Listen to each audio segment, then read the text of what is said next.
Story 1. He already knew my address. I want to start this off by saying something important. I am not a paranoid person. Never have been in my entire life.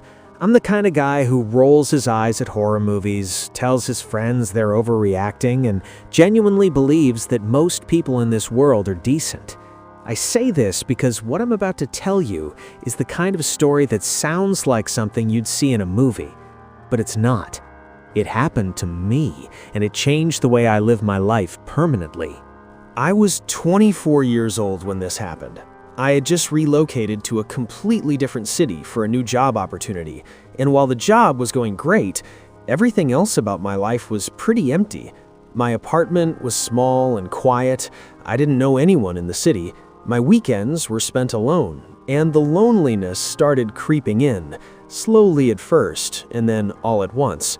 So one evening, like millions of people my age do every single day, I downloaded Hinge. I wasn't expecting much. Maybe some interesting conversations, maybe someone to grab coffee with on a Saturday. That's genuinely all I wanted. I matched with a girl named Sarah within the first 2 days. Her profile looked completely normal.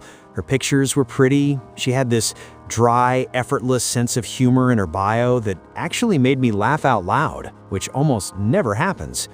We started talking, and the conversation flowed naturally right from the start. Morning texts, late-night check-ins, sharing music recommendations, and debating movies. It felt real. It felt warm. After about a week of talking, I genuinely looked forward to seeing her name on my screen. Then one evening, out of absolutely nowhere, she sent me a message that I still think about to this day. Hey, random question. Does the black iron gate at the entrance of your building stick? Like, is it hard to push open? I read it 3 times. Then I put my phone down and just sat there. I had never told her where I lived. Not my street name, not my neighborhood, not even which part of the city I was in. We hadn't even exchanged phone numbers yet. Everything we knew about each other existed only inside that app, and I had been careful, almost instinctively careful, about not sharing personal location details with someone I hadn't met yet. She knew about my building.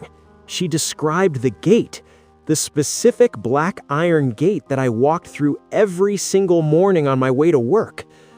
I picked my phone back up and typed slowly. How do you know about my building?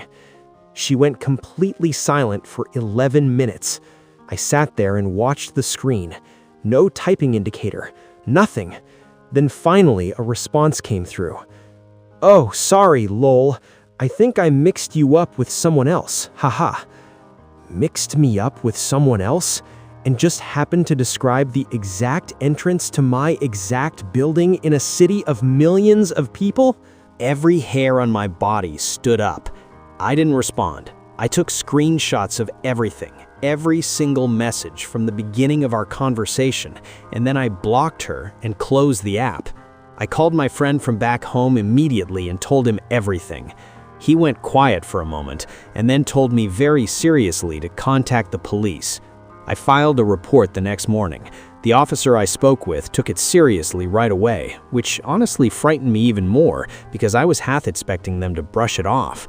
When they looked into the account, they found that the phone number registered to her profile had appeared before in a stalking complaint filed by a man living 2 hours away, almost a year prior. The photographs in her profile were stolen from a real woman's Instagram account, an innocent person whose photos were taken without her knowledge and used to build a fake identity. Sarah had never existed. Someone had been following me, watching my routine, tracking which building I came and went from, and they had used a dating app. A completely normal, everyday app that millions of people use to get close enough to have warm, friendly, completely convincing conversations with me while they did it. The thought that still haunts me is this: what was the plan? What was supposed to happen next? I moved out of that apartment within the month. New building, new locks, security cameras on every door, and a level of awareness about my surroundings that I carry with me everywhere I go now. I deleted every dating app I had. and I never heard from whoever Sarah really was again. But I think about that gate every single time I walk past it. Story 2. The date was fine, what came after wasn't. I debated for a long time whether to share this publicly.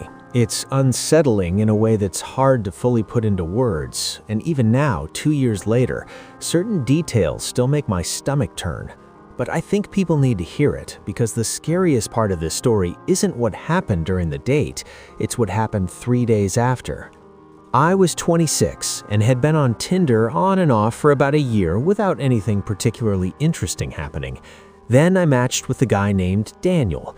He was charming and well-spoken and had this magnetic energy, even through text messages. Every conversation felt exciting and alive. We talked for almost 2 weeks before finally agreeing to meet at a coffee shop near my apartment. The date itself was genuinely fine. He was polite and well-dressed and funny in person. We sat across from each other for 2 hours and talked about everything: travel, work, family, books. He walked me to the end of the street when we left, said goodnight, and I walked home feeling genuinely hopeful. I texted my best friend that night and told her I thought I actually liked him. For 3 days afterward, everything seemed perfectly normal. He texted in the mornings, kept the conversation light and easy, and we were loosely making plans to meet again. Nothing alarming, nothing strange, just what felt like the early stages of something nice. Then, on the third night, I was lying in bed at midnight, half asleep, when my phone buzzed on the nightstand. It was a motion alert from my building's front door security camera app. I opened it with one eye closed, barely awake, expecting to see a neighbor coming home late. It was Daniel. He was standing alone in my building's lobby at midnight, holding a small paper bag, looking directly toward the elevator. He hadn't told me he was coming, he hadn't asked, he hadn't even hinted at it in any of our messages that day. I sat completely upright in bed. He didn't know my apartment number, but he knew my building. And then I remembered. On our date, in passing, I had mentioned the name of a coffee shop I went to almost every morning that was right near my place. Just casual conversation, a throwaway detail. He had taken that detail, looked up the coffee shop, identified the surrounding residential buildings, and narrowed it down. I called the front desk immediately and asked them to ask him to leave. He left without making a scene, and about 10 minutes later, a text came through. I just wanted to surprise you with something. I thought it would be sweet. I stared at that message for a long time. Then I blocked him on every platform and tried to convince myself it was just a strange, misguided gesture and nothing more. A week later, my friend called me. She had matched with someone on Tinder and wanted to show me his profile because she thought it was cute. When she sent me the screenshot, I felt the air leave my lungs completely. It was Daniel. Different name, different photos, but his bio, his actual written bio, contained phrases that were word for word identical to what he had written when we matched. Not similar, identical, copy and pasted. He had multiple accounts running simultaneously under different identities, which meant he was doing this not just once, but repeatedly to multiple people at the same time, building different relationships under different names. I went to the police with everything I had. His real name, both profiles, the screenshots, the lobby footage timestamp, my friend's screenshots, the matching phrases. The officer I spoke with told me that the behavior I was describing, showing up uninvited, maintaining multiple false identities, targeting women who mentioned their general location, fit a pattern they had seen before. I don't know what ultimately happened with the investigation, but I know that whatever Daniel was doing, it had been going on for a while before I ever matched with him. And I think about all the women who might not have had a door camera, who might have just assumed it was a weird but harmless gesture and kept talking to him. Trust the discomfort, even when everything looks perfectly fine on the surface. Story 3. I was the backup plan. This last story is the one that genuinely disturbs me the most, not just because of what almost happened to me personally, but because of the scale of it. This wasn't one unstable person acting alone. This was organized, this was calculated, and I was one name on what I can only assume was a very long list. I was 22, and in my second year of university when a friend of mine dared me one evening to download Tinder just to see what would happen. I had never used a dating app before. I wasn't really looking for anything. I figured the worst-case scenario was a few awkward conversations, and the best case was something mildly interesting. I was wrong on both counts. I matched with a girl named Leah within the first day. She was supposedly a student at a university nearby, had a pretty profile, listed music and hiking as interests, and the conversation started easily and naturally. She was quick to respond, warm and funny. Within just 24 hours of us matching, she asked if I wanted to come to a house party at her place that coming Saturday. I almost said yes immediately. Something made me pause instead. I'm not entirely sure what it was, some small, quiet instinct that I almost ignored completely. I told her I'd think about it and checked back in the next day.